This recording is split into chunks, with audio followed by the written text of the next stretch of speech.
जून महिन्याचा पहिला आठवडा उलटून गेला असला तरी जालना जिल्ह्यात मान्सूनच्या पावसाचं आगमन न झाल्यामुळे पाणी टंचाईची चिंता जी आहे ती अधिकच वाढलेली आहे।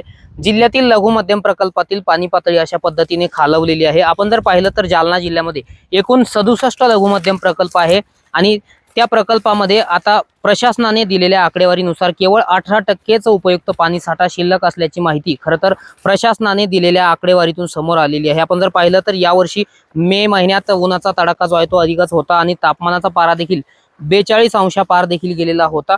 मात्र या उन्हाच्या तडाख्यामुळे पाण्याचं बाष्पीभवन झपाट्याने झालं आणि पाणी पातळी झपाट्याने खालावल्याचं चित्र खरं तर आपल्याला पाहायला मिळत आहे।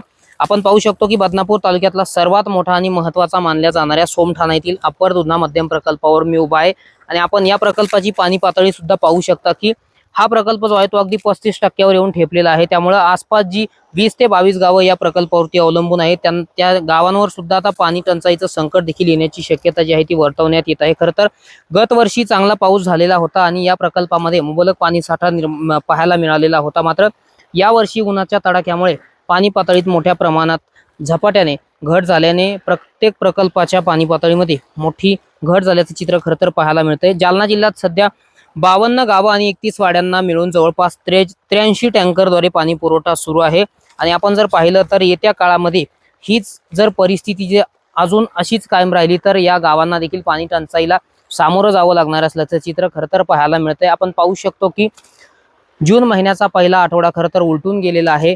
आज 9 तारीख आहे आणि पहिला आठवडा उलटून गेला असला तरी प्रकल्पातील पाणी साठ्यामध्ये किंचितही वाढ झालेली नाही।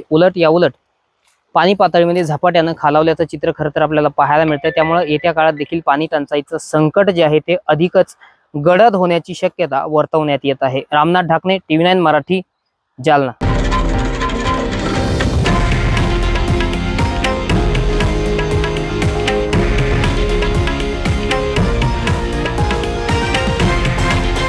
हे आहे देशातील नंबर 1 न्यूज नेटवर्क आणि आपण पाहत आहात TV9 मराठी, एकमेव।